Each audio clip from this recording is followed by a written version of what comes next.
gospel, light of the temple. Sword swing, killer live from the ghetto. The hood messenger, let them know hell's close. Black burial, the devil in a black cloak. Yo, what is up? Welcome to the Street Gospel Podcast. I'm your host, Dave One. And this is episode number... Yo, Cam, what episode is this? 63. 63. So, last episode, 62, is with my uncle, Louis Calvary. You know, if you listen to that podcast, Louis lived a wild life and turned it around for the best. I don't know if he liked that podcast, man, but Lou, it was good, man. I know you're not that type of dude. I appreciate you that you came out and you did it, and everybody I talked to love it. So you better start sharing it with all your homeboys out there and let them know they got to go tune in. Real quick, if you haven't subscribed to the podcast, please, so whatever platform you're listening to us on, looking at us on, please hit that subscribe button and support. And if you hear a podcast that you like, or if you think this podcast is good overall, share it with your friends, send it to them, let them know, that we're out here. So that's the best way. We like to say word of mouth is the best way for us to share this podcast. But anyways, today I got a guest here, man. And I got to put on a little music. I heard he likes a little bit of punk. So I found this dude online. I was just up and down on the gram. I see this dude. I'm not gonna lie, dude's in shape. So I was interested. Not that I'm that type of guy, right?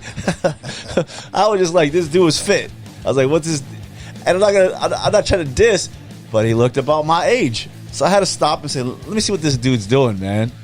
This might be for me. But this guy right here, he's a husband, he's a father, a firefighter, an entrepreneur, and he's the founder of Superhuman Fathers. We'll get into it. But I want to welcome to the podcast, Carnohan. What's up, man? Bro, we're here. It was like I'm sitting in the car with my wife. We map it. It was like 2 hours and 10 minutes or some shit. That's when I messaged you. I was like, hey, we doing this shit live, bro? Because I think I got to get out of here. And then I had all I'm writing a book right now. What the fuck am I doing writing a book? Like, writing a book. I'm not a guy that writes a book. I'm not a guy that writes shit, but all of a sudden Instagram comes up. I start writing these posts, and now I'm like, God knows how many things I've written now. And apparently now I'm a fucking writer. Like, it's crazy how shit happens, dude. You just like glom onto stuff, and then right. And now my guys are like, hey, you need to write a book, and they're trying to help me do it and put it together, and I'm like, this might be the hardest shit I ever done, dude. Well, where do you start with the book, man? Bro, so I thought you just started writing, and they're like, no, you're going to get all fucked up. You just start from like, all right, chapter 1, That's what I thought. I thought you just start writing. Writing, and somebody else puts it together for you. So apparently you got to do an outline, and you're like, cool, right, that makes I'll sense. do an outline. Bro, to me, it's like a book. Like, this shit's got to be good. So I'm like, write the outline. I'm like, it sucks.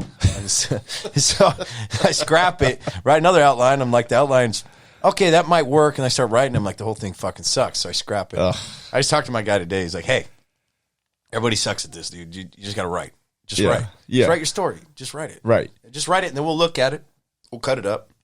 Like, chill. So I'm reading Tim Kennedy's book right now. Mm-hmm. And so you could kind of tell that he really wrote it. It's kind of, not that it's all over the place, but it jumps back and forth. You can, and the way it sounds like him. Like he's talking. Yeah, right? it almost sounds like he's talking. Like it's really his words. So I kind of like that book because it's more like I can picture, I guess, myself writing like that. You know what I mean? Dude, there's a lot of guys that have told me to talk into like you just record it and then it'll come out on the page for you. Whatever. Really? Tech people call that shit. I don't know. Yeah, but then you just adjust it with your voice, So it's not bad. I might play with that, but it's a lot of work. It's a lot of work, man. And I was just talking to my my operations guy for Superhuman Fathers. He's a ball buster, dude. So like if I say I'm going to do something, he like holds me to it, and he'll like write down goals and shit. He's got it on our website. You got to check in. He's like, you're supposed to be on chapter 3 by now. He's like, this is going to be a busy week. So holding you accountable now. Dude, I love it. Like, I hired a guy that grinds me. He's my boss. Like, right. I own the company, but It's dope. he owns me, bro. I think everybody needs that. Everybody needs somebody to be accountable to, right? Dude, that's why I'm here. Because of fucking accountability at a high level. My whole life, paint myself in a corner of accountability from which there's no escape. You see my fucking morning pictures? Yeah. Dude, that shit goes up there early. And everybody knows my picture's coming up on that shit, no shirt, fucking vulnerable. Right there. Right? Yeah. If I eat cheeseburgers for a month, like, you're gonna see my gut in that picture. Like, if I miss that morning, like, somebody's gonna be like, "Where the fuck are you, dude?" Right. You know. So, like, have you missed?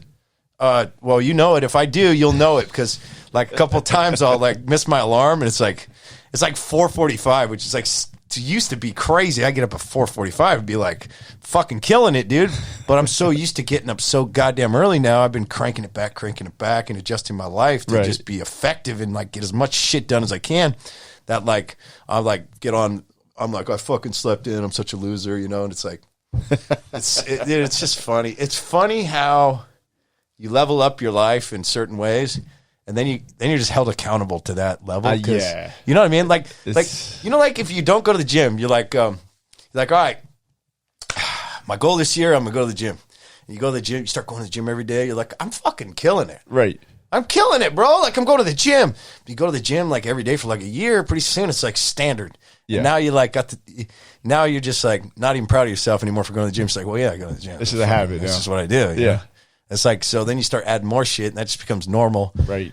And you know, like it gets crazy. It gets fucking crazy. Yeah. And then pretty soon you're building a podcast in your house, and then you work in your job, and you're just like, what happened, dude? Trying to still go to the gym. Yeah, still trying to do that shit with kids. Yeah. It gets wild, man. Life gets crazy the more you take on. I think that's why a lot of people don't take on stuff. Because it's too much work, right? Hey, this thing that people say, I don't know if it's worth it, man. You know, life's so good. I'm so comfortable. Fucking blow my head off, dude. Right? I can't handle it, dude. Like, I don't want to be around people that are comfortable, man. No. They drag me into a pit of hell. I hate it. Yeah. I think that's kind of the problem we're in this country right now is comfort, right? The old adage, you know, hard times create hard men, you know, and then they create good times create soft men, and then the whole thing, I think we're in the soft times create soft men. Yeah, man. Is that fair to say? Dude, I mean, let's think about us. Like, we're different, but we're still fucking soft because it's too easy around here. Yeah, like, it's true. It really is now. I mean, life's going to serve up some shit, no question. But most of the time, warm bed, warm shower, all the food we want. You know, you could work a pretty normal job and eat all you want, have a roof over your head. Right. Like, it's just so easy to just blob out. And then that's why you see just a world full of just like fat fucks that don't care. They just don't give a shit. You know? Yeah. Like, don't get me wrong. Like, I'm not a fat shamer, dude. Like, I just like progress. Like, if I see a fat guy, but he's like, yeah, hey, man, like, I'm going to the gym. I'm making progress. I'm eating healthy. Or a hustler. I lost 20 pounds. Right. You know, or they're doing shit. They're working on the pillars of their life. Right. They're working on their family. They're working on their business. They're working on their health. And, you know, none of us are going to be perfect at it. Like, we're going to be better at some than others. Just working on it. Yeah. Right? That's all. That's the key. Like, fat fuck's a mindset. Yeah. You know? Yeah. It is. It is. I tell people that all the time. I'm not the most in shape guy, but I go to the gym. I do some jujitsu. You're jacked, bro. I wish. I want to get like you. We'll talk after. Yeah, dude. Just little tweaks to get to this. This level's a game, right? But that's what I tell people all the time.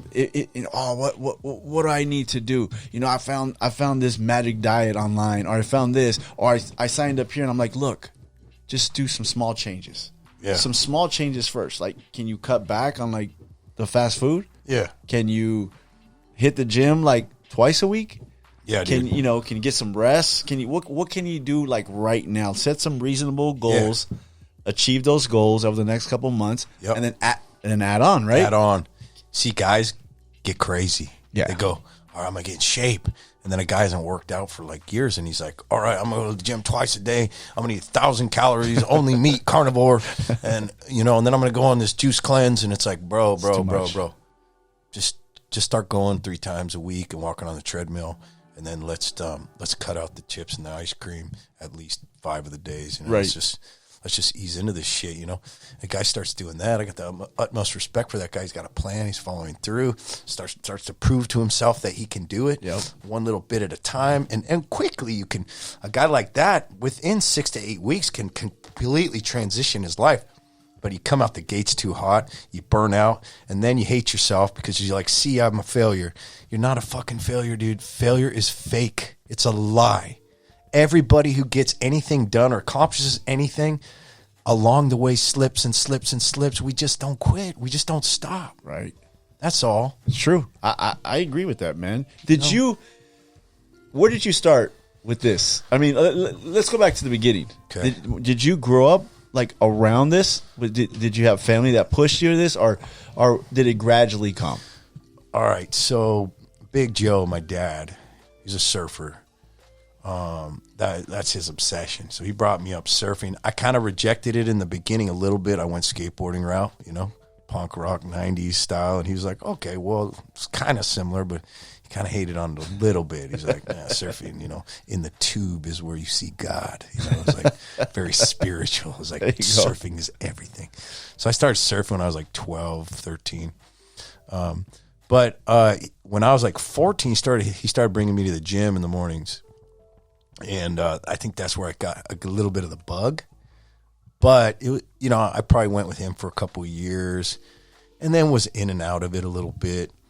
And then just kind of became a normal dude that was kind of in shape, rode my skateboard, never stopped riding my skateboard, never stopped surfing, got into some martial arts and some jiu-jitsu stuff. But didn't really start lifting and getting really knowledgeable, like real body composition change till I was probably like 33, 34. I blew my knees out so bad, dude. I was skateboarding. Like, I was such a kid, bro. I was skateboarding like 4 or 5 hours a day sometimes on my days off. I'm a fireman. I got 4 days off, and I would go from work in the morning straight to the skate park. I wouldn't even go home and see my kids or my family. What a psycho. Like, I was so obsessed, I would dream about it. So here I am in my 30s just skateboarding my life away. Wow. Obliterated my knees, tore my patellar tendons to shreds. So now I'm sitting here, like my whole identity is skateboarding and being a badass fucking fireman, you know, going in there and like just handling business. Now I'm limping around like an old man, and my knees are just fucked up. And then, so I stopped lifting weights and doing exercise, and then my back starts hurting. And then I was like, shit, I got to get to the gym. So I go back to the gym. I start like doing machine shit. Then I get elbow tendonitis. So now I've got fucking elbow tendonitis, a bad back, and blown out knees. And I'm like, bro, I'm like sitting there going, is this it for me? How old were you? This time. 33. 33. Young. You think you're bro. shot already? I thought that was it. I was like, I completely obliterated my body by the time I was 33. And like, when your identity's caught up in like what you do, bro, you start having some dark thoughts, you know? Like, no doubt. Can't be a fucking, I want to be a badass. Even I remember I was always into something. I played hoop forever when I was young. You get to a certain age and you realize I just can't do that no more. Yeah. So you try to find something else. Yeah. I found we started doing like paintball and boogie boarding. We're out there like every weekend, and I was like, okay, I could do this. Then that started beating me up a little bit. Yep. Then I started doing a little bit of kickboxing, boxing, and then got into jiu-jitsu. Now I'm getting into that where it's like, okay, this is starting to hurt a little bit more. Yeah, man. And I enjoy going to the regular gym, lifting more than I do going to jiu-jitsu. Yeah, just go, and so men, I think naturally get like really freaked out when they have to go, I got to stop this because I really can't do that no more. But we have to find something else, right? Dude, I think that's been this whole journey for me, is like trying to feel that psychotic urge for progress, you know? Yeah. And I think as you get older and you start letting go of things that don't matter and you start filling them in with the things that truly do matter, like really, really to your soul, like you're starting to find the truth. But we got to sift through all this bullshit. Like, I'm thinking now, you know, like I love riding my skateboard, but I don't skate by myself anymore, ever. Like if my kids want to skate, that's what we do. Like I get home from school, I'm done with work, and I'm like, what do you guys want to do? They're like, we want to watch a movie. And I used to be like, come on, pussies, let's go do this or whatever, you know. Now I'm like, I do what they want to do. Like, I don't force them to do anything. I wanted them all to be like pro skateboarders. So like when my oldest was young, I was like, I would grind him, dude. We'd be at the park and I'd be like making him drop in on like the biggest shit. He's crying and stuff. Like such an asshole, you know, but like brand new dad, it's your first son. You want to be the best. So I just pushed too hard. And then now I got 5 damn kids, you know, it's like my oldest son's like, man, you're so easy on them. I'm like, I know, I'm sorry, bro. You turned out great, but I definitely almost fucked you up. Yeah, when you get to the 5th one, you're like, dude, it's just love them, bro. I just love them. Like, sorry, you're the first one. That was rough, but yeah. I mean, don't get me wrong. Like if they're disrespectful in the house to each other, like I'll fuck them up. But what they want to do, like my 2 youngest play football.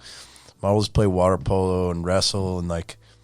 They want to try shit, do different things. Like, you know, I don't want to be one of those weird dads that's trying to like create my kids the way I want them, you know? Right. I just want them to be free. Let them know their dad loves them, will support them in anything. They don't even have to be like special, like make a ton of money, be pro at something or the best at anything. You know, I just want them to know their dad loves them, supports them. That's it. You know, as a father, it's kind of hard sometimes, like trying to live through our kids. Yeah. I think that's one of the hardest things. You want it's funny because I always tell my kids, you know, when they were, before they were born, I would pray, Lord, let them be athletes, like these great athletes. I wanted to be a great athlete, you know. Yeah. And I go, if not, let them be good at the arts, like something like that, right? Yeah. So then they were okay athletes. Yeah. You know what I mean? And then my son. Obviously, he does all the production here, films all the stuff, edits the arts, right? Yep. My daughter, great photographer. So I'm like, all right. But prayer got answered, man. You know, but, you know, you just want your kids to kind of be like you, and then you realize they're my children. Yeah. I just got to love them. That's it. And whatever they do, support them. Yeah, let them be them and be the best version of them, you know? So you started Superhuman Fathers. Yeah, man. How did that start? Oh, shit. Oh, I guess I should explain my fucking knees and stuff, too, real quick. Like, okay. So, like, how I got into the fitness stuff was, like, I was trying to figure out how to rehab my knees. Like, I was like, how do I fix my back and my knees? I tried for a year, man. I couldn't do anything. Tried everything? It was getting worse. Oof. And the tendons just, like, kind of gave up. They're like, we're done, bro. So I found this dude in Germany. I'm kind of bummed I can't remember his name right now. It was a long time ago. And I found his book, and it was like Healing Patellar Tendonitis, because I guess that's what it started as, and then it just tore the shit out of it. So I bought his rehab stuff, and I got obsessed with like perfect everything every day of just doing the rehab. And like a couple months later, started to feel better. I was like, no way. Oh, nice. It's like a year and a half later, I was like squatting 225 again, you know, like, and then started putting more weight on, and I was like, oh shit, like that's dope. So that's where it started, like at like 33, like 9-10 years ago, where I really started getting obsessed, because then I started getting into the nutrition. Like I was like, well, damn, you know, I'm getting older. Let's see like what I can turn my body into. And right. I got pretty like ripped up that next year, like 34, 35. And then I just started kind of doing little bulks and cuts and playing with different workout modalities. And what happens, you know, I'm at the firehouse. The guys are like, how the hell did you do that? And I was like, I'll show you. So then I get kind of this following at the firehouse of guys that are like changing their bodies. I start having transformations. Pop, pop, pop. Then I moved from, I was in Colorado, came here, work at a new fire department, go through probation, all that. What happens? Boom. Bunch of guys are like, dude, help me out here. Like, that's dope. And so I had an app. I had guys on an app that I was doing. I was running a fitness business in the firehouse, just rolling for free, just helping dudes because I love this shit. And so I was getting epic transformations, like psycho, like blowing minds in the firehouse. Where it's like, dude, who's this Kyle guy? Like, hey, call him, dude. Watch what happens. You know. So I was getting, and it was so fun. It was so fun because when a guy lets his body really go, you know, and we've all been there. I've been there. Something else in life kind of breaks. You lose this drive and this fire and this feeling of unstoppable that we all want as men. It starts to fade. And there's something in the spirit of a man that just dies when we stop progressing And when we just let go of the rope and we're like, fuck it, I'm just going to eat what I want and relax. It's like, watch out, bro. You got darkness coming. Right. Right? And we've all done it. We've all done it and been like, I didn't feel like the best choice for me. Right? Yeah. And then you got to crawl your way out, which is hard. Which is even, that's that, worse. That mossy boulder, Yep. it's stuck in the mud and your feet are digging in the mud and you're just like, this boulder ain't moving. Yep. You know? And those are those moments where you like wake up and you're like, all right, I'm going to eat right today. And then by 10 o'clock, you already fucked it up and ate like 17 donuts and you're like drinking beers. Like, what am I doing? Why am I doing this? Right. And then you're frustrated with yourself and you just feel stuck, lost forever. You know, and then you get stuck in that cycle and then you give up because you're like, well, I guess I'm just over the hill. And until you break that cycle by getting around other men that have broken out, you're going to be stuck forever. Right. Or have some kind of shocking moment, like have a heart attack or like have someone say something to you that shocks you out of that stupor and that addiction. You know, it's no different than any other addiction, you know? Yeah, I agree. I think that's the one of the main things. Guys get stuck. They go deeper than they ever anticipated, right? Yeah. And then it's hard for them to get out. And then they just go, well, I guess this is the way it is. The thing that scares me is this. I don't want my wife or my kids have to take care of me when I'm old. Yeah, man. Right? Yeah. You know what I mean? And when I say old, like I'm thinking like 60. Like that's still like, pretty young, right? Like if you're like I'm 12 years from 60. Dude, like what if you're like 280? Like you weigh 280 and you have a stroke or some shit? And and who's gonna take care of you? Your wife's got to pick you up off the ground so you could take a shit. It's an ugly thing, man. So that was the thing that scared me because I didn't want to be the dude that my wife's taking care of me. I'm all jacked up. Yep. You know, I can't provide nothing no more. Yeah. I can't do nothing. The kids, I'm a burden to my family. That's one of the worst feelings. Now, granted, there's certain things you can't control, right? But if you can control it, I mean, that's the key. That's it. We're hedging against death. Like I want to be young as long as possible, and so I helped these guys out, and and my daughter's born, I was seeing Big Wes Watson. We used to skate when we were kids, so I heard he got out of prison, and I saw what he was doing with his transformations. His shit was better than mine. I was like, and I'm looking in the mirror like, man, I don't look like as good as his transformation. I go, hey, Big Wes, what's up, man? Let's get on this thing, dude. He's like, no way. You're in? I was like, yeah. Fucking paid him for a year, man. And him and I just clicked and I just tightened up more and got a little more dialed in and learned a couple little things from him. That I can use for the guys in the firehouse, and I started implementing that and just getting even more disciplined and going deeper, starting to really let go of my own selfishness and my own pride and my own food addiction, because we always hang on to something. We're always hanging on to something a little bit. Like, what did you hang on to in food? What was your biggest Achilles heel? Bro, I'm a binger, dude. So I will just. It doesn't matter. Chips, cookies, ice cream. Like if the gloves are off, chocolate for me, bro. Dude, chocolate and chips. I'll just run a train, bro. Yeah. And I'm just like, what am I doing? And then I'll have acid reflux, and I'll go to sleep at night and puke in my sleep. That's me, I'm like, why the fuck do I do this? I gotta take those little pills. If I know I ate bad like that, I gotta take the little pills, or I'll be dying all night. Why do we do that shit? And it's so bad for us. But in the moment, you're like, and you're already so deep that you're like, well, we might as well fucking finish this. Let's finish what we started. Yeah, I'm not a quitter. Not a quitter. And so, for me, spiritually, that I believe that's damaging spiritually. Just like if you binge drink too much, or a drug has its power over you and got you by the balls, or porn addiction or whatever, it's got you, and it owns you, and you're its bitch. Yeah. And until you can overcome it, you'll never be free.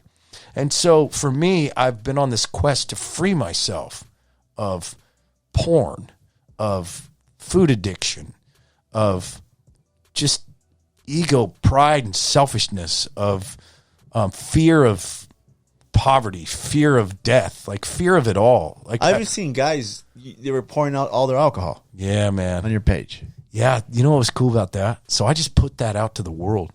I didn't know any of those people. Wow. Actually, that's not true. I knew a couple of them. A couple of them were on my program. So that's not true. But most of them were just people that follow me.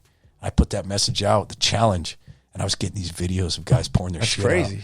When I saw that, I was like, that's pretty huge. I was in tears, bro. You know what I mean? That's pretty huge because alcohol, I mean, it's bad. And it ruins lives. It really does. And like for everyone listening to this, like I love you. And I'm telling you right now, the biggest problem I see with my men, and there's hundreds of them, I ain't talking about just a couple dudes I work with. I'm talking about hundreds.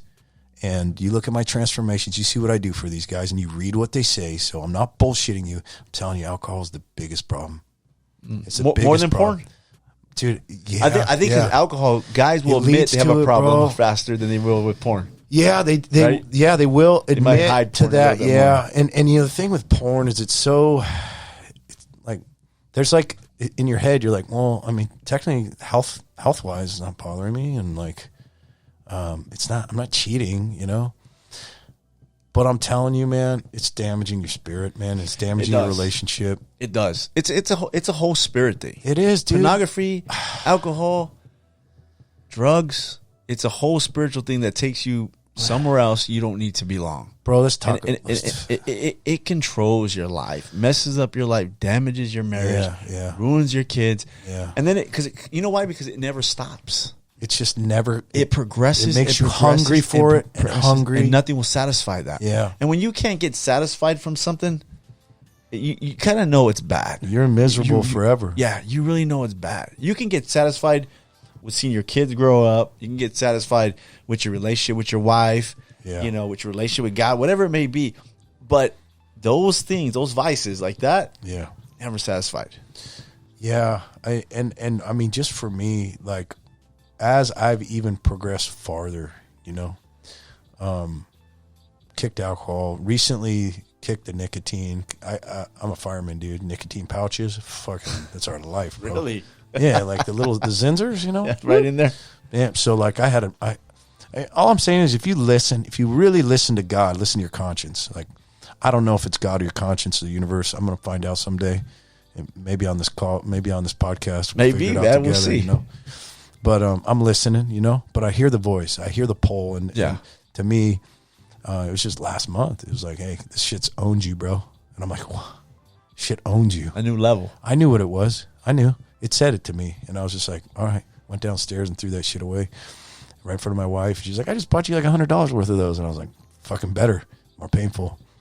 So that was gone. And then once you do that, the voice gets louder. This feeling, this urge to go deeper, to like give more and sacrifice more, and to just like, and then the next one was like pushing me to just like, hey, get rid of all your bullshit food, just all whole foods. And I was just like, fuck, that's gonna be hard.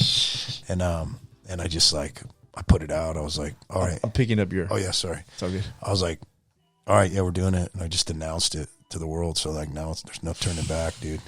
It seems like you always get challenged to another level, right? Yeah.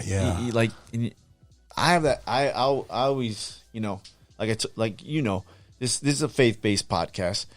I'm always getting challenged by God, and I always tell God, well, why are you always challenging me with one or two things? Bro.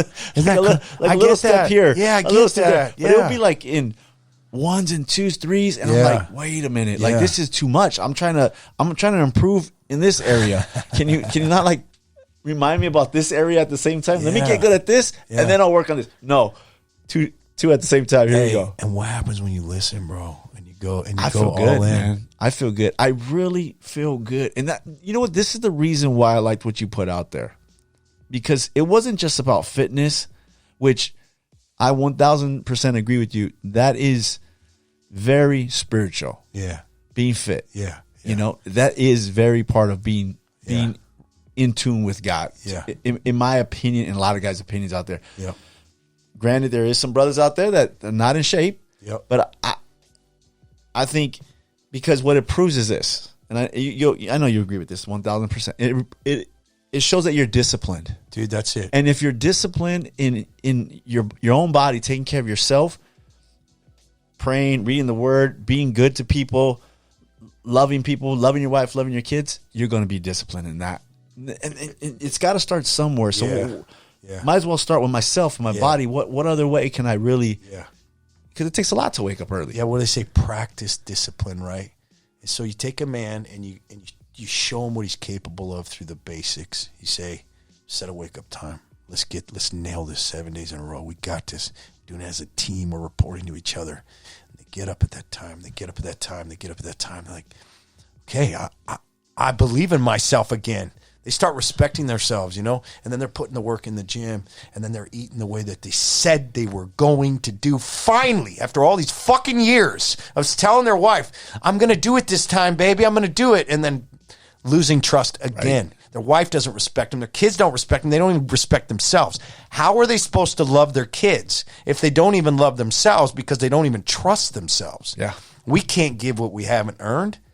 And so we got to hold each other accountable to this higher level. And these basics are so important, and they're such a beautiful place to start, because once you show yourself what you're capable of there every day and you're collecting these wins in the morning, you just carry that on. And now, if I can control what goes in my mouth, man, when my wife starts giving me a hard time, I can take a moment, because just like I take a moment before I put that donut in my mouth, I can take a moment and be like, baby, you seem a little upset. How can I help you today? Right? So you're losing your fucking mind. You can if you can control what goes in your mouth, you can control what comes out of your mouth. It's all discipline. Right? It's the same muscle. Yeah. And I see this over and over again with my men, and I mean, this is coming down to just a couple things now. It's like, get your body right, and then get your marriage right. Yeah. And then guess what? Your level of fatherhood and leadership and respect from your kids goes out the roof, because they're watching the way you treat your wife, your energy in your home changes, and you're showing up like a fucking warrior that you truly are, Like, can you be a great entrepreneur, a physically fit guy, a great father, a great firefighter, and be a horrible father and a horrible husband? Would you consider somebody successful if they can't conquer those two things? And let's say they're great in business and everything else in their career, but at home they suck. Yeah, I see it all the time, bro. And, in the end, they're not winning. No, that person's miserable. They're miserable. Because what are you working for, right? Correct. Because really, why do we do this? Why do we do everything that we do? It's for a woman. We do it for our woman. Right. Right? If you really break it down in the beginning, why did you do this? You did it to get the woman. And now that we got her, we forget. Like, what if we go back to that? And we're like, baby, this is all for you. Everything is for you. Everything I do. Not to get anything in return, but literally to tell her, I just love you and this is all for you. I don't need anything from you. The problem that men have is they go kill it in the world. They make all this money. They get the body. I'm crushing. They come home and they're like, look who daddy brought home. What are you going to give me? Huh? Give me some accolades. Give me a BJ. Give it to me, right? I deserve it. And she's like, that's disgusting. You got some needy ass energy, But the man that comes home who's that badass and is like, I don't need nothing. I'm here to serve you. I'm here to serve my kids and my wife. You walk in the house after like a 16-hour grinder of a day. You walk in, you see the dishes. You're like, what's up, boys? What's up, baby? Give her a kiss, say hi to the kids, and then get right in those suds. You're like, I'll take care of this. I always say this, man. I think the man controls the atmosphere of the entire home. 100%, bro. The wife sets the table. Yeah. But if the man comes home and he's miserable, the tone of the house changes like that. Yeah. Right? Yeah. If he comes home, he's taking care of business, he's in a good mood no matter how his day sucked. Yeah. He controls that. I always say, even in the marriage, the men have to do their job. Yeah, bro. It's energy, it's connection, and it's service. Those are the three things. Those are core values in Superhuman Fathers. That's what, if you got those things dialed in, because if you come in your house and you're just like popping off with positive energy after a long day of work, even if you have to fucking fake it, you're going to have to fake it sometimes. I agree. I tell people that all the time. And they're like, I'm not going to fake it. Yeah. You're like, okay, have a shitty marriage and a shitty life then, because you're going to feel like shit. You're going to actually want to punch your wife in the face sometimes, and you're not going to. But you can put a smile on, and you can still be a great husband when you feel like shit. And if you can't figure that out, you're going to have a rough life. Right. Because if we acted off our feelings every day, Who cares, dude? Be Like, over. I just don't care how I feel anymore. I love the part you said about service. Yeah. Because in this day and age, it's about me. Yep. What can I get Yep. from this woman? What can Yep. I get from Yeah. these kids? What can I get from this job? And I've been married 28 years. 28 years been married. And people ask me and my wife, what is the secret to that? And it took a while for us to learn. 28 years, there was some hard times. Congratulations, man. But That's I tell it's a people big this all deal. the time. If I'm serving all her needs, she's going to want to serve all my needs. Yeah, man. And if we're serving each other's needs, the needs are met. That's it, dude. Right? If we're thinking, it's all good. If we're thinking something, you got to go work out or what, man? Dude, what is that? I got to take my freaking hypertension pills or something? Jesus. Sorry, dude. It's all good. But I always say it's so contrary to what this world is telling every young person out there. Go fulfill everything in your life. It's about you. You need to be first. But when you get married, you give that up really quick. And if you don't, it's going to be really hard, man. Like, I mean, usually when you get married, especially you got married young, so did I. So, like, we had tendencies that we had to learn that, like, It was rough. that don't work. Dude. My wife would, like, cry in the bathroom and shit. And I'm like, this bitch is crazy. When really, like, I was the one who was fucked up. Yeah. Right? Like, I was the one leaving all my clothes on the ground, not doing the dishes, like, not helping around the house, like, barely bringing any money home. Like, no wonder she was stressed. She's like, I'm stuck with this idiot for life. God, I'd be stressed too. I'd hide myself in the bathroom too if I had to be married to that guy back then. You know, so, but we figured out, you know, we always say, like, if you can approach your wife, like, I'm here to serve you, I need nothing from you. And then teach her through example. A lot of guys are like, well, it doesn't work. I tried it. I'm like, cool. You tried it for like half a day. Yeah. Try it for 5 years. Because she doesn't believe you. No, you gotta prove it. You tried it and you lost trust. And you don't even trust yourself. How is she going to trust you? Like, you can't follow through with shit. Right. Of course she's not going to believe you. Yeah. You know? That's why I love your stuff, man. It makes sense. Yeah. It makes so. And I'll tell you this. I know it's not biblically based or faith based, but it works and it's so close. That's why I tripped out on your stuff, dude. It's because it's so close to battling the mind, overcoming the mind, doing what's right, even when it's hard, serving, which is a big part of what I believe. Bro, right? Jesus is pulling at me, bro. I know he is. This is, you know what's funny about this, Kyle? I invite guys. I'm not going to say off a whim, but I see things. I invited my friend Taco God. Yeah. Right? Great name. Yeah. Great name. So different, dude. Big white dude. Gives taco reviews. We just met online. I was like, bro, come do my podcast.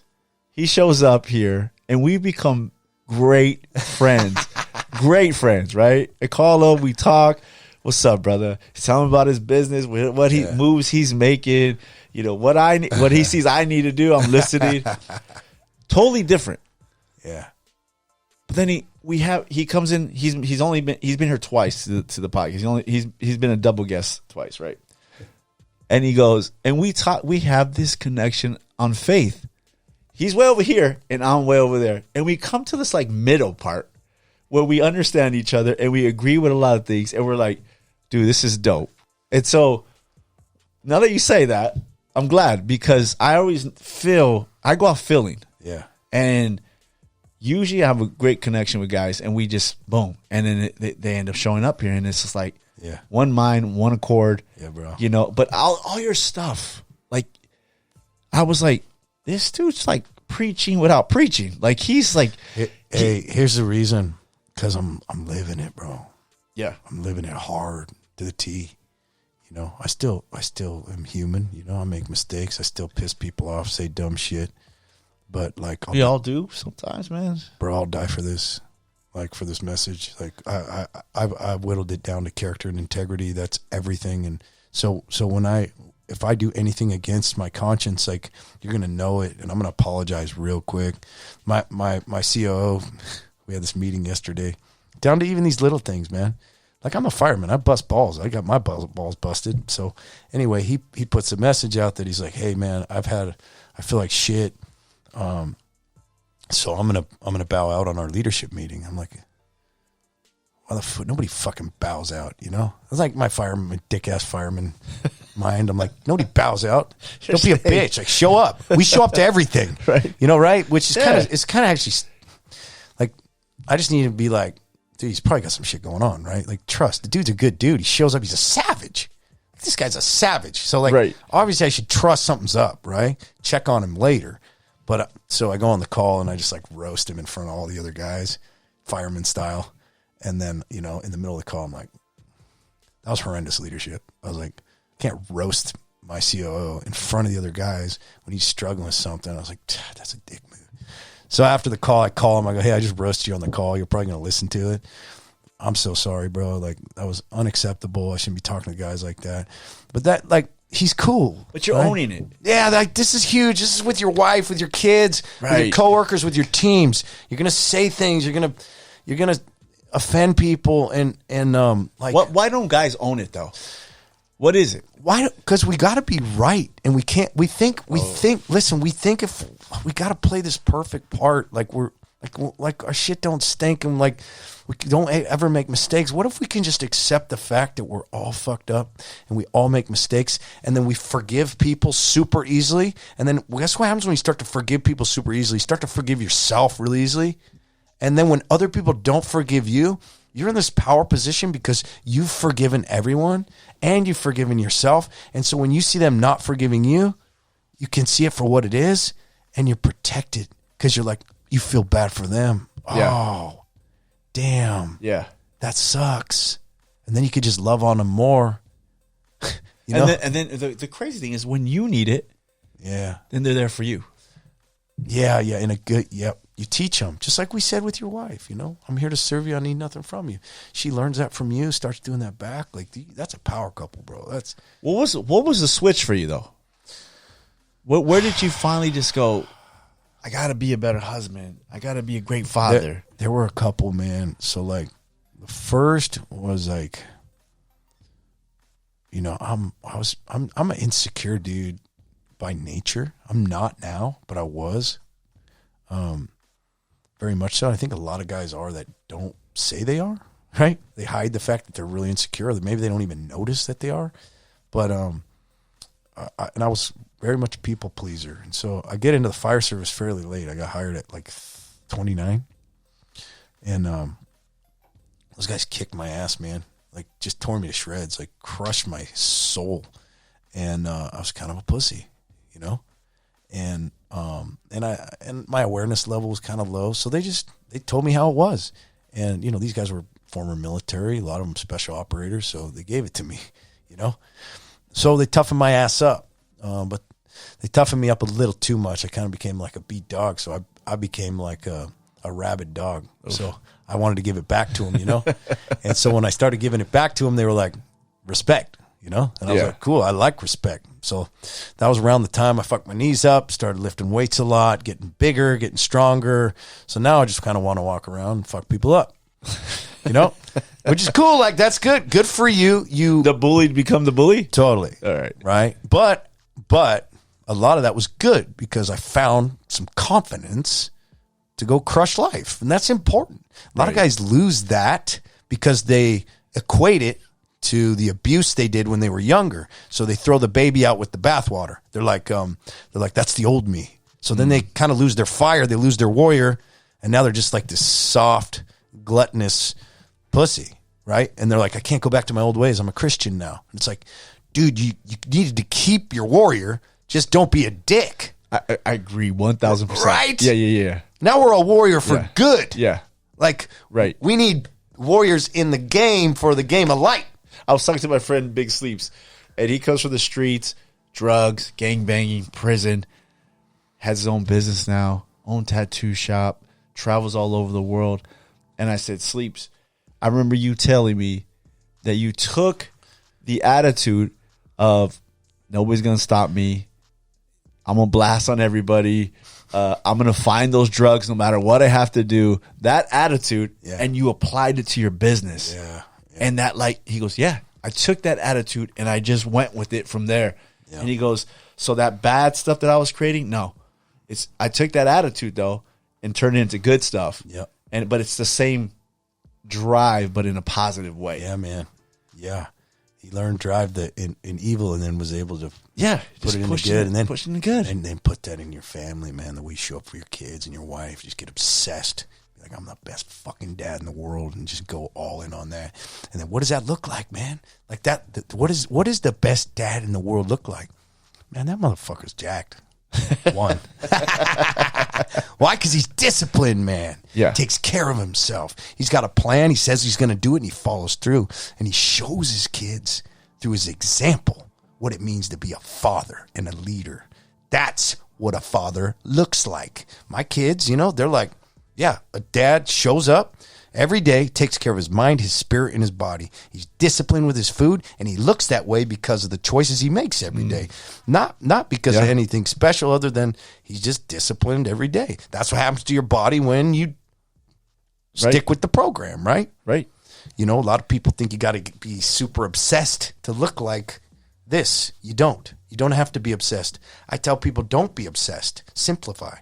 If you show up to the gym every day for 45 minutes and you never miss, and you know exactly the numbers that you eat every day, your proteins, carbs, and fats, and you do that every day for 10 years, you're going to be the most jacked, ripped guy in the gym. That's it. Ridiculous. Right? I'm not even 10 years. Yeah. Do that for a year. Watch what happens. Right. Like, because very few people have the discipline to do that. Why? Because we're still hanging on to the pleasure. Oh, man. Oh, I'm just going to finish this. Man, my cut is done in 6 weeks, and then I can get back to the old game, drinking beers and eating unlimited pizza. It's like, what if you just were like, fuck it, I don't need that shit. Right. I'm a beast. I'm unstoppable. In fact, I will sacrifice everything to be this example for my people. Like fucking Braveheart, right? Yeah. Just give it all up. What happens then? What happens to that man? That man gets spiritually connected, man. That man shows up with power and authority in his words and in his presence. That man shows up to any group of other humans and they go, who is that? There's something different here. Right. Right? Right. That is a fire that you earn daily. And if you ain't living it, you ain't earning it. And there are people that you will impact and influence and change forever if you show up right. You don't show up right, you might miss that opportunity, and that person's going to go off. They might never change. What are the benefits that you've seen, man? If a guy's out there, he's hearing this, he's thinking, man, I don't know, man. He's saying this, but what have you seen with your guys, with yourself, in your marriage, in your home, that is just like, because I know it took a long time to really dial my marriage in. Yeah. And I'll be honest, a lot of that was probably my fault. I had to lay a lot of things down, learn a lot of things. Me too, bro. Right? And so I'm always like, thought I was doing great, and I wasn't really doing great. When I finally asked my wife, how great of a husband I'm, you've been okay for like a third of the marriage here. We were married like 24 years at that time, and I was like, a third? She goes, you tried every year, but 8 years you've been amazing. And I was like, and I was a little hurt by that. Yeah. And I think like I was upset, right? I was like, 8 years, you're an anomaly, bro. You're doing good. 24 years, 8 years, I've been amazing. So I was mad, right? And I could have been upset, and I was like, man, I sucked like 16 years. You didn't suck. You tried. Some years you stood the same. Some years you improved, and so I think what a lot of men do is this, and I changed my mindset, bro, because I was mad for like 4 days, right? I was like, she's like, oh, how long have I been a great wife? I was like, 4 years, all mad, right? all salty, right? And so I told her, I was like, and so I started thinking, and I said, well, if we plan on being married forever, let's say another 24 years, that's 48. Yep. In 24 years, I was amazing. Yep. And plus that 8, that's 32 out of the 48 years I've been amazing. Yep. And I thought about that. And when I was thinking about preparing for you coming in, men think it's too late or I can't change. Oh, man. Right? It's too late. I'm already old. I'm already overweight. I accepted this dad bod. I accepted my marriage is where it's at because we talk to married couples, and it's sad because I'm like, you guys are like 50-something years old, no kids in the house. Yeah. You're getting ready to retire. You should be enjoying life, enjoying each other. You're both pretty healthy. What's the problem? This is the time. He don't want to change. She don't want to change. Yeah. And I'm like, you're missing out. But what they're thinking is, this is the way I am. This is the way it's always been. That's all I know. And then they're going to die fucking miserable. Miserable. Right? Instead of just some basic changes and humility and letting some things go. And then they could have a life on fire and a marriage on fire. And like the craziest, like I've been married 20 years, man. This last year, right. Like the most epic sex I've had in 20 years. We have 5 kids. We got a 2-year-old girl. Like, who would have thought? But why is that? It's because I stepped the fuck up. And what did I start doing? I started serving her without asking for anything in return. Right? So a couple things guys can do that have really helped me. One, a text, video, email, or written note to your wife every single day for the rest of your life. A non-negotiable. Simple. It can take 10 seconds every day. That's number 1. Number 2, you have to do date nights and you have to plan them. And they've got to have a little nugget of something special. Like roses on the app, call ahead, have them put roses on the table. See, men don't like to do that stuff, right? Because we think it's corny. And maybe it is corny amongst guys in the locker room or guys in the firehouse, right? But with women, you know what I call those guys? Insecure little bitches. Yeah, because if you can't please your wife, you're worthless. Just move on. Yeah, like, just give up, man. Go off on your own and just go live a lonely life in a cave. Like if you're gonna please your wife, you have to get weird. Like you truly do. You have to go and get uncomfortable. And here's the thing. Why do you think we build this warrior like this? Because if you wake up in the morning and you see this jacked motherfucker in the mirror that can tear heads off, that doesn't miss and is crushing life and sees this hope for the future, like, man, ain't nothing going to stop me. You think that guy's afraid to go take his wife dancing? You think that guy's afraid of what people think when he gets on his knees and gives his wife a flower and cries in front of her and professes his love? That's an unstoppable motherfucker who's going to have a great relationship with his wife. You have to build the warrior in order to release the monk. You have to, like, because otherwise you're like, you have no confidence. And so when you get vulnerable, your true self is shown, which is what? An insecure little bitch. So that's what you're showing when you're getting vulnerable. So you're afraid to show it. But when you ain't afraid to show that unstoppable beast, who cares? right? You're confident. That's why you got to build the man. You can't let him go. And who do we respect? We respect men that do hard shit. Right? And don't quit. Don't give up. True. So why not create a life that creates the man that you respect? Right? So just create your life to do more harder shit and follow through. Right? And then True. You will get the self-respect based upon how deep you want to go in that. You know? Man, I mean, how good does it feel when you are following through and killing it? You're walking around, your shoulders are popping, you're just feeling good, man. You got this energy when you walk in a room, when you see your kids, and they just feel happy because dad's happy. And you know, this is a guy walks in and picks his wife up off the ground, kisses her, spins around, you know, plans a date, he's excited. People feel positive when they're around him. They just feel good. You have to earn that vibe by collecting some wins, collecting some love for yourself, right? Right. You gotta make some deposits before you can make some withdrawals. Yeah, man. I mean, you can't just look in the mirror and be like, all right, I love you. I accept you. You're the best. And in your head, you're like, you're a fucking loser.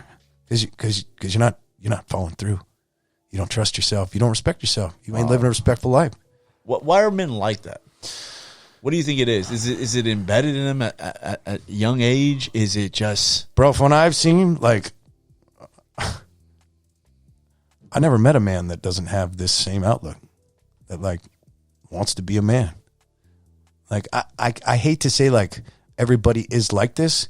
Just everybody I've worked with or talked to is like this. Like, we all just understand this language. Right. Like when everyone, man, that's listening to this is like, yeah, I definitely feel badass when I'm following through and getting up when I say I am and eating when I say I am and going to the gym when I say I am and treating people the way I say I'm going to and following through with that business venture and idea and being creative and producing, and it's not even results.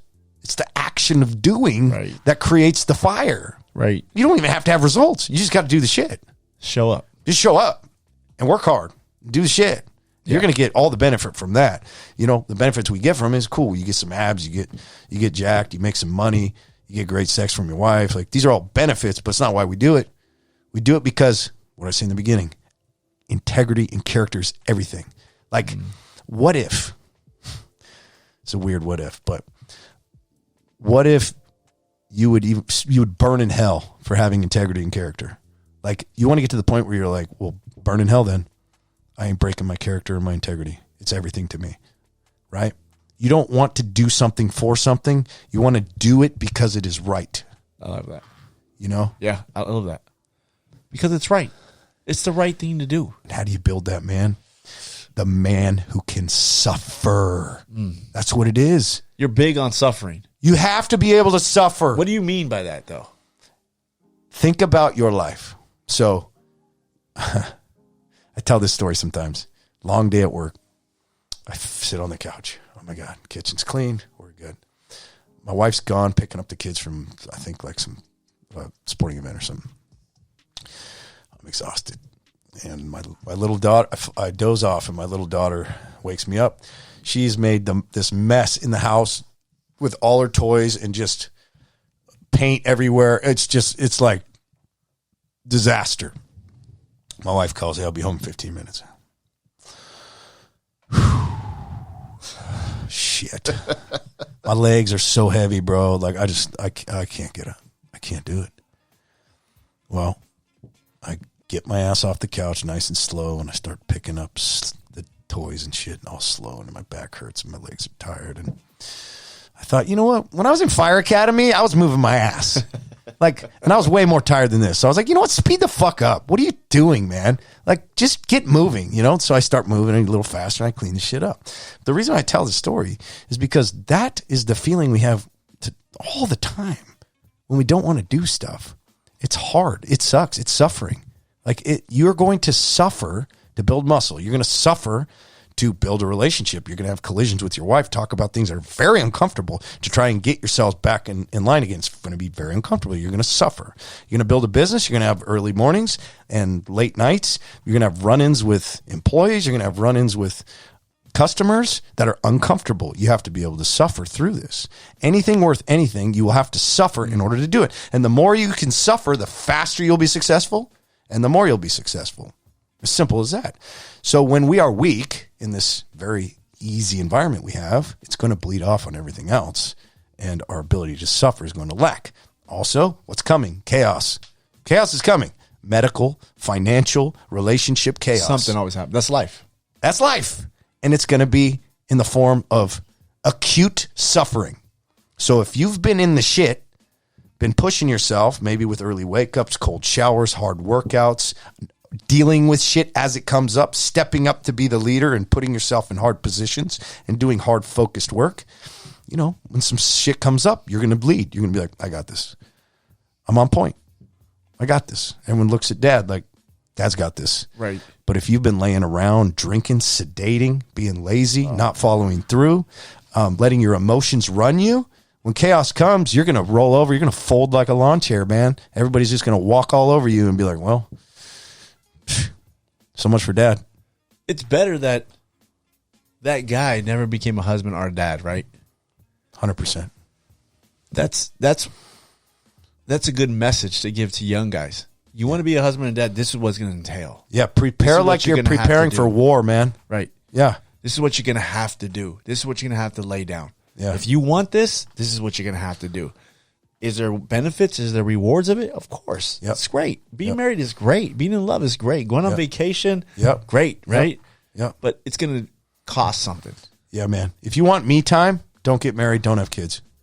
No, just don't. You'll have some. You'll naturally get some. But if you're always seeking for, oh, man, what about me time? You know, back before I was married, I used to. It's like you don't.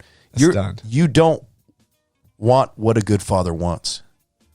Like, you need to shift your mindset and be around some savages that are actually doing it, because we'll show you what brings true happiness. And sacrificing and suffering for the purpose of serving your people is the ultimate. Living for a reason you will die for is the ultimate life. Right. I agree. You know? I agree, man.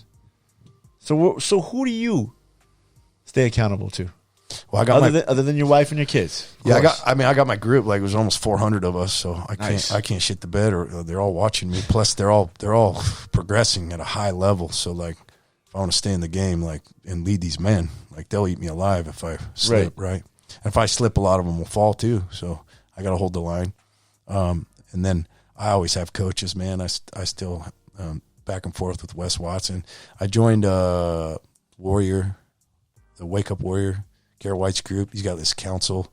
They do some high accountability, gnarly stuff where, like, you spout out your impossible game for the year, which is like some big stuff. That's really accountability, right there. It's like, you show up every month for 2 days, and you share exactly what you did, what you said you were going to do the month before, and it's like high level shit. Like 26 planned dates with my wife, 52 podcasts with my wife, five dates a month with each of my kids. So one date with each kid. So that's all my family stuff.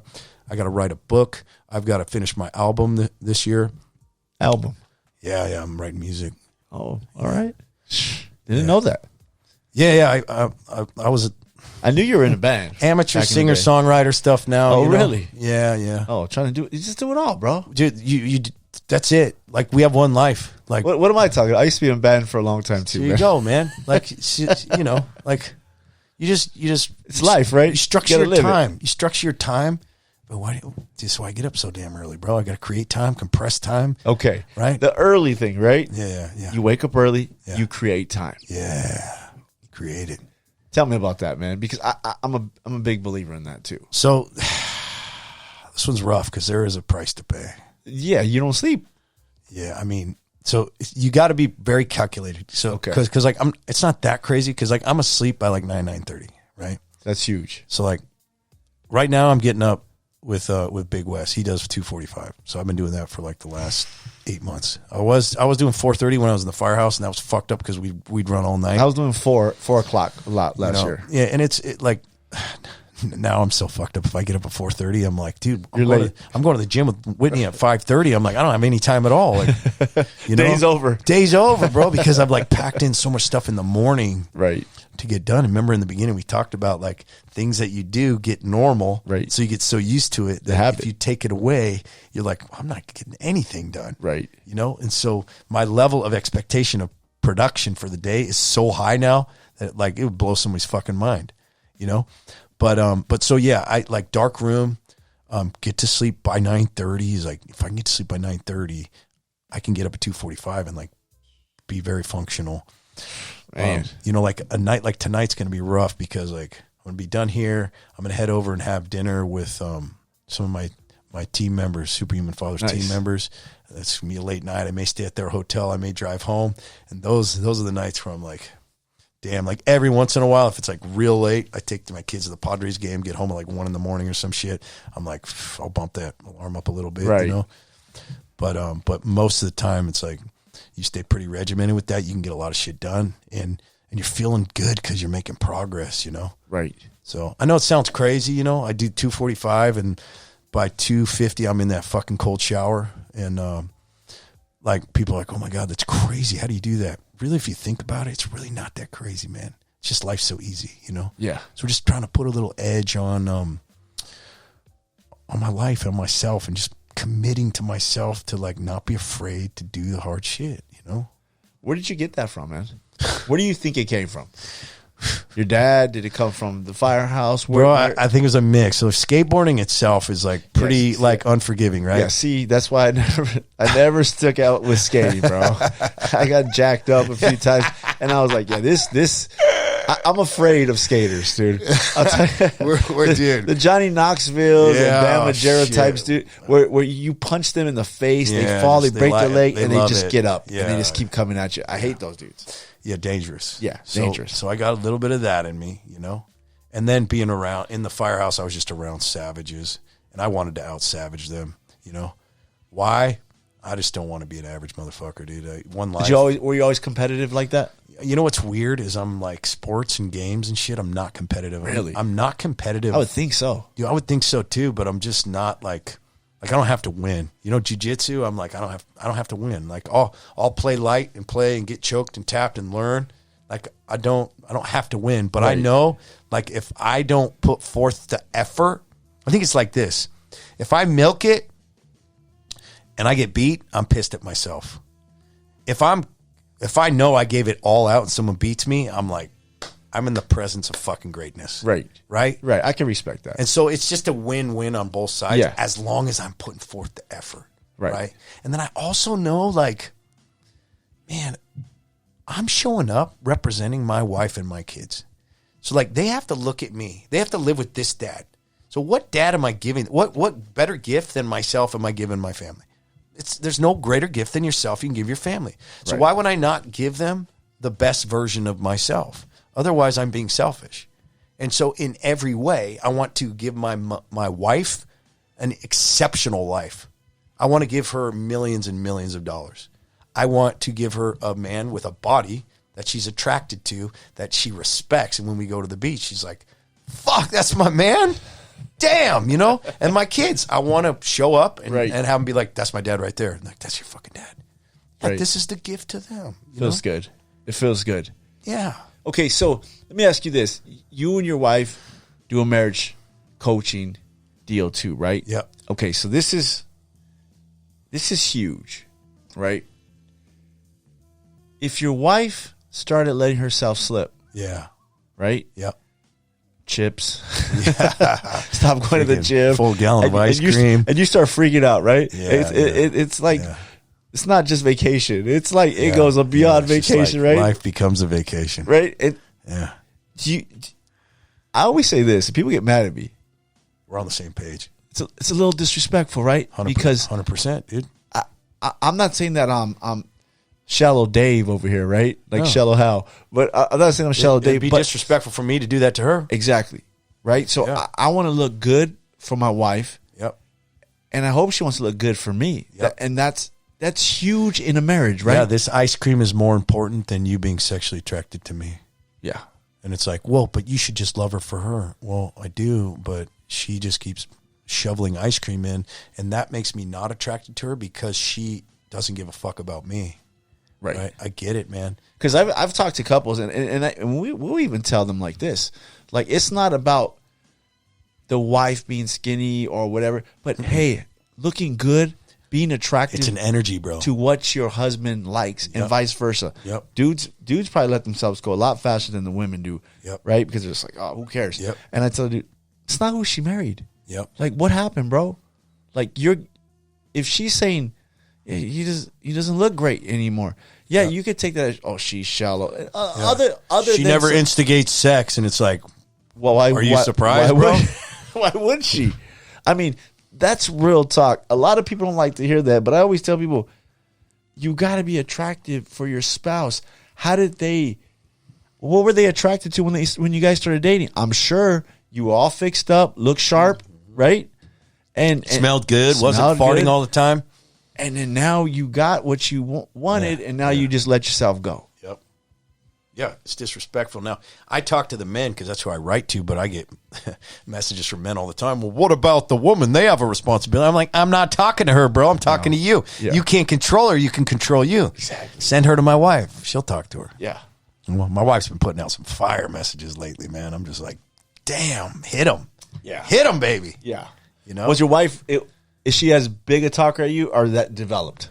Yeah, she with me, she's been the big talker, right? So this has been my conversation with her. I'm like, hey, you sure like to talk a big game to me, but on Instagram, you like to do all this fluffy talk. I go, you're fake. You're fake on Instagram. You're just like one of the fake Right. Chicks, it writes all this fluffy talk and then talks shit behind everyone's back. My wife brings the fire to me, man. Right. Lately, she's been bringing the fire, and I've been like, good. I love it, bro. Good. And you know what's good about it? Like you said earlier, we can back it up. Right? It's not we'll be the first to tell you marriage wasn't easy. Yep. We have faults. We continue to work at it every day. Yep. Right? Yep. But I'm happy to say I'm living it. I'm not just talking it. Yep. Yeah, it's powerful. It's powerful. Like, you can give so much good advice when you're living shit, man. Like, and it comes off so real, and it lands right in people's heart because they're like, that's authentic. I can feel it, man. You know, like, I'm just not going to listen to anybody's chatter anymore because I look at their life and I'm like, I don't see it. Yeah. You know, whether they're talking about religion, whether they're talking about marriage, whether they're talking about business, I don't care. Like, I don't care. I'm like, show me the whole package. Like, I ain't listening to anybody unless they have the life that I desire. Right. I tell guys that all the time. You get guys and I don't know how to be a good father. I don't know how to be a good husband. You know, I've never had that in my life. I blew it. And I tell them, find somebody you admire. Yeah. That has a great marriage, that has a great, relationship with their children. The kids love them. And ask them a million questions. Yep. There's really no excuse why you can't become a good father, a good husband, right? No, man. It's just giving a shit and becoming aware. Because you'll have these epiphanies. Like my guy, we had one of our guys on every Tuesday we'll have one of our guys come on who's had their transformation. And this guy went from having a muzzle in his mouth to just being absolutely ripped, having a marriage that's on fire and making the most money he's ever made in the last 6 months, you know. And I get to sit here and listen to his story and just break down in tears to think that something I created might have had this effect on somebody, you know. I mean, what is that, you know?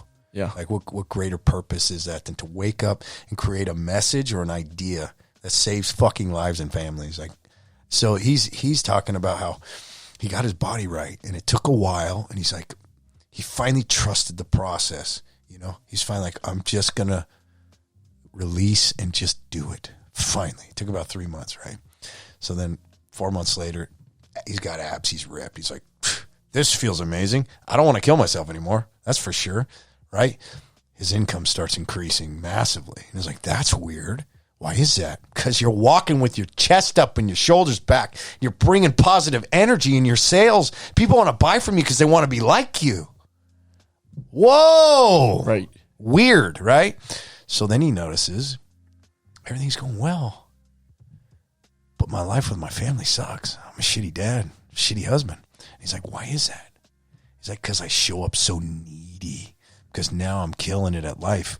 And I need all these accolades. Tell me how amazing I am at home. I deserve it. Wow. And his wife was just like, you're gross, dude. Like, this energy you're giving me is like, makes me want to throw up. So she's just wouldn't give him anything because he's demanding of it. Do you know what I do? Do you know who I am?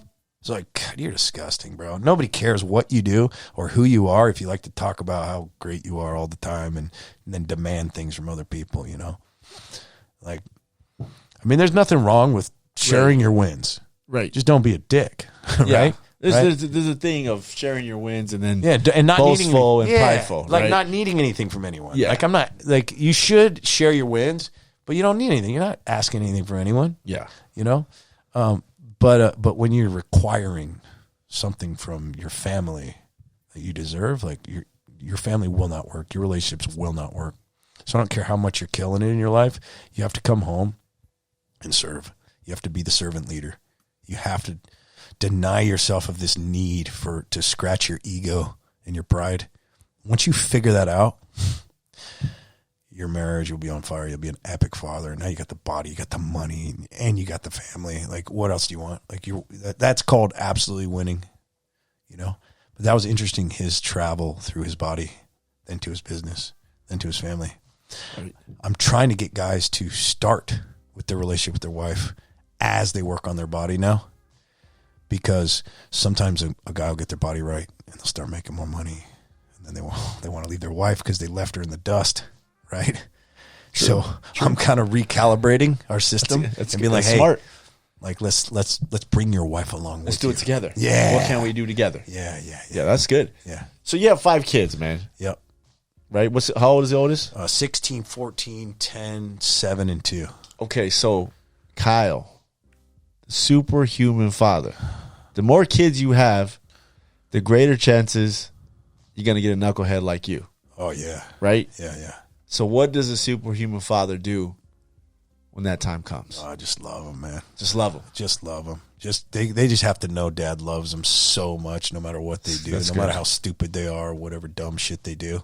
I just love them so much. Is it easier for you to say that because that's what you needed as a kid? Yeah, like, I mean, so let's be real. My 4 of my kids are really easy and one's not. And don't get me wrong, like this kid, he knows how to get under my skin. Like, he's good at it. I got one of those in this house. She's not here right now, but we're exactly the same. Yeah, this is it. We're exactly what the a same. trip. That's it. So you're experiencing the same thing as me. I did this thing the other day, man. I hate to interrupt you on this, but I did this thing. It was this profile thing at work. Yeah. Right. It was called taking flight. I thought it was corny, right? Yeah. Go in, you fill out all this, answer all these questions, and this guy's going to create your profile. It's called DISC. Okay. And so he creates this profile for you. And I'm looking at this profile, man, after answering like 50 questions. And it's me, right? And there's 4 birds that you can be in this thing, right? Yeah. You can be an eagle. And you just think about an eagle, right? Yeah, that's bird of prey, yeah, man. flies high, Yeah, powerful, crushing right? it, yeah. Freedom. There's a dove, you already know, right? Peaceful, trying to just get along with everybody. There's a parrot. The parrot's the one that goes out and is very communicative, needs a lot, could talk to anybody, no problem. And then there's the owl, which is very wisdom, analytical, right? So I get my profile, and it's like eagle, huge, owl, eagle, owl, right? And I was like, yeah. So I start reading this thing, and I'm like, I tell my wife, you're the dove for sure, which is good, right? Yeah. This guy, parrot, he could talk to anybody, old, young. He's just like, boom, I carry on the conversation, talk about old things, new things, old music, new music, no problem. Okay. Then we go, my daughter's an eagle. And my wife's like, yeah, that's why you guys are always What a trip, man. crazy, right? It is crazy. So you got one. Yeah, well, somebody told me, had to bring that to my attention, because I was actually on one of our Zoom calls with our guys, and I was like, dude, my kid keeps lying to me. He's like crazy. He's bouncing off the walls. Like, he'll like throw a fit and then like punch a hole in the wall and like then throw shit. I'm like, he's out of control. And somebody brought it up, and they're like, was that you? And I was like, hold on, man. I was like, It's so hard to realize that. Dude, I get my dad on the phone. I'm like, hey, can you tell me about when I was a kid? He was like, you were the worst, like a hellion. I wanted to just beat the shit out of you. You're the worst. And I was like, fuck. So that was like a huge realization to me. Like, It's so funny we can't identify that, right? couldn't see Like it. for some reason we think we're this great kid and we didn't do nothing wrong and we're just cool, man. I didn't act like that. And then you talk to your parents and they're like, yeah, I was that's like you. the most ADD crazy. I mean, it makes sense too. Like, it just makes sense, you know, if you look at it, you're like, well, yeah, that makes sense. Yeah. But I couldn't see it, you know. So now I just have a lot more like patience with him. A lot more grace, a lot more I'm patience. It's like, you'll okay. be all right, dude. Like, in fact, you're gonna have an epic fucking life. So Yeah. you'll probably be the most successful out of all the kids after you do some prison time or some shit. Yeah, you're gonna have a rough beginning, but Yeah. the ending's gonna be fine. Now, Don't when you're worry about 40, it. you're gonna have it figured out. It's gonna be great, bro. But just watch out for the ride before that, you know. I love that, man. So you're doing all this stuff, man. Superhuman fathers, music, writing the book, marriage coaching 400 guys, still in the gym. What's left, man? Oh man, what's not like we had the impossible year last year. Impossible. I made $1 million last year doing what I love. Sick. I'm a fireman, bro. Like, what? I never would have thought that was going to happen. So now I'm just pushing the message, you know. So all that money's gone because I'm just pumping it back into the game. Like, you know, like I teach my guys, like, hey, don't ever stop. Keep progressing. Like, build business, create, produce, like serve your family. be the best father, have an epic physique. Like, just do these things. You only live once, right? So, man, if I'm going to tell them that, like, and this message is so important to me that we're going to push this thing either into the fucking bonfire or it's going to go up the mountain. You know what I'm saying? Nice. So we say it all the time with I got 7 employees now. Like, we say, fucking pull the trigger, burn it down, dude. Like, we're all in, dude. I don't give a fuck. I'll go back to being a fireman. I love being a fireman. So, like, is it the fight? Is it? I love the fight, bro. That's the fight. I love it, and I love like living with this purpose of, and just like putting it all on the line for something that really matters. Right. Like, what we're doing really changes lives and matters. So now I get to not only do something that really matters, but play all in, and just be fully willing to do whatever it takes to help these people and to bring them to us. And then just accept whatever the consequences of the actions that I take are. And don't get me wrong, it's stressful. It's stressful because there's part of me that's still that wants to hang on to this money. For sure. Oh man, just bury it in the ground. You know, like scarcity fucking employee mindset that I was raised with. Like, I got the money, I got to hold on to it. But like, my heart tells me, no. Let's grow this thing. Let it go. Yeah. Let it go. Burn it down. It's like, oh, that feels good. You know, it feels good. I love it, man. Yeah. So good, man. I appreciate you coming out, man. Yeah, it's great. It's great. Adventure. I don't like that voice, Cam. Like, he has like a WWE voice, man. He just like gets you fired up, man. You're just waiting for him. Let me tell you something, brother. You know what I mean? I just like, you have the perfect voice, dog. I just go with your body, with your height. I'm like, yeah, this guy is commanding when he talks, man. There's no doubt. You got it, man. Love it, man. You got the fire, man. I appreciate your message, man. I really do, man. It needs to be said out there to a lot of men, you know, and that they can do it, that they can push it forward, you know, and our messages are a little apart on something, but for the most part, man, like, it's right on, bro. Like I dig it, man. I dig what you're doing, and we need strong men in this world, in this country. We need good fathers. I mean, that's the biggest thing why we have all these problems in this country. Yeah. If you can boil it down to one thing, I talked about this a couple of nights ago. If you can boil it down to one thing, it's fathers. Yep. Why are guys going to prison? There's a large number of those guys grew up without a father in the home or didn't have a father at all. Yeah. And then the cycle continues. Continues, man. But you put good fathers in the home, the odds, I'm not saying that it's foolproof, but the odds that your kids are going to turn out good are way greater. Yeah, and I think the next step is like to take these fathers and, you know, do what a lot of these guys are doing, and like doing outreach to kids without fathers. That's good. You know? Yeah.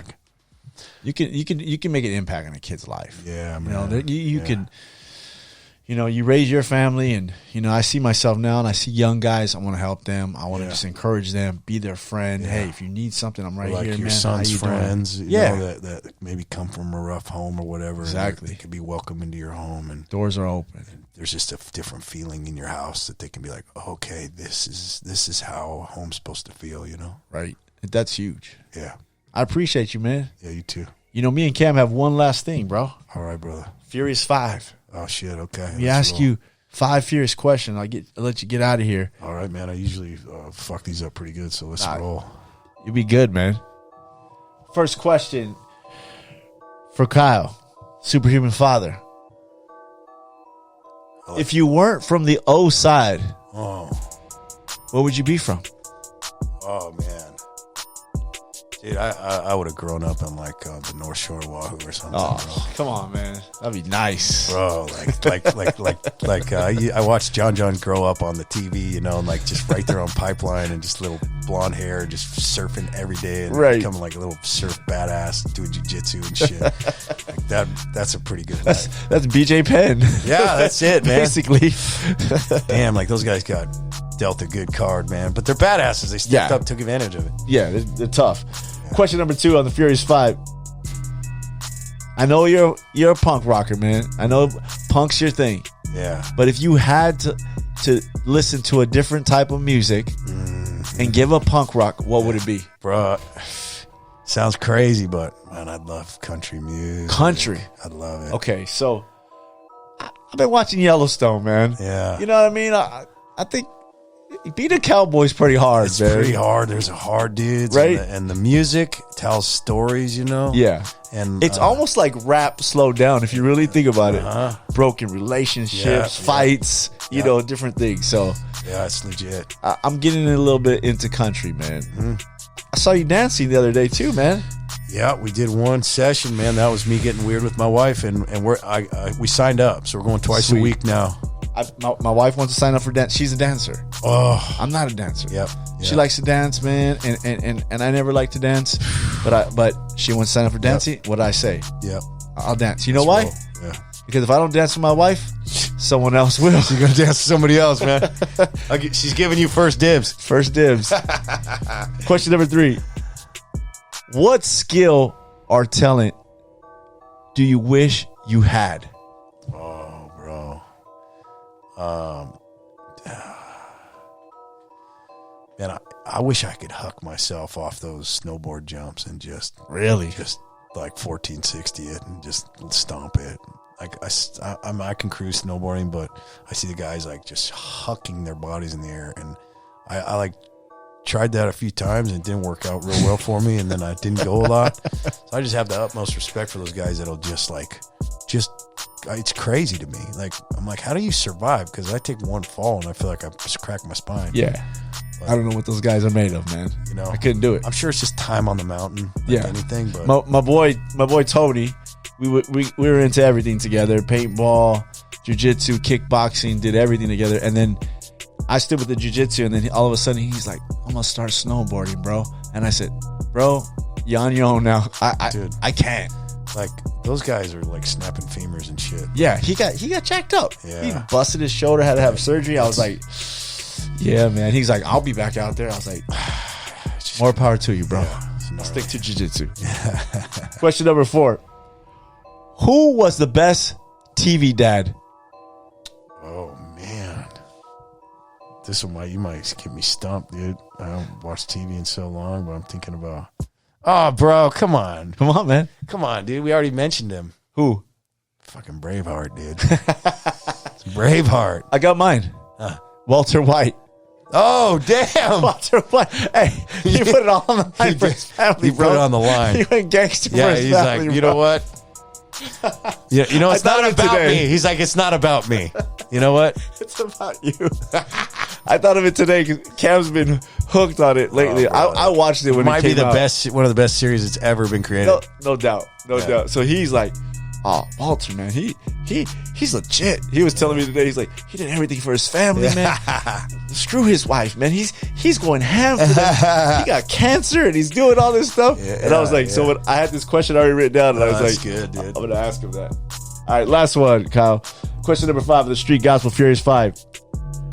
One trait everyone, not just men, everyone needs to survive. Ooh, to survive. Survive is a little different than thrive.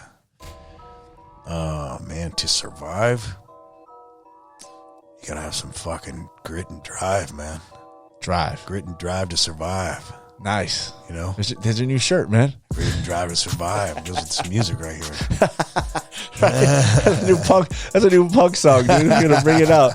Do an old Clash song to that. Punk and drive to survive, man. Hey, I appreciate that, man. Yeah, man. You were great, man. Appreciate you coming out today, man. Spend some time with us. Anything you want to shout out before we get going out here? Oh shit! Just follow my stuff on the Instagram at Superhuman Fathers. Hop in there, and if you resonate with this, you're a psycho like me, then come join us. Right. Like, you really want to level up your life? Like, come fucking join the Brotherhood. So dope, man. Yeah, brother. Appreciate you, man. That'll conclude our episode of the Street Gospel Podcast. Check out Kyle, Superhuman Fathers, man. Some good stuff out there. Good message for all you guys out there. And him and his wife. Marriage coaching. What's your wife has for the women, right? Warrior Mom Fitness. Warrior Mom She's been doing her shit like 5 years longer than me. She's an OG. Man, she keeps you in shape. Yeah, man. That's the real story right there. Yep. Appreciate you, man. Thanks for coming out, brother. Brother, thank you.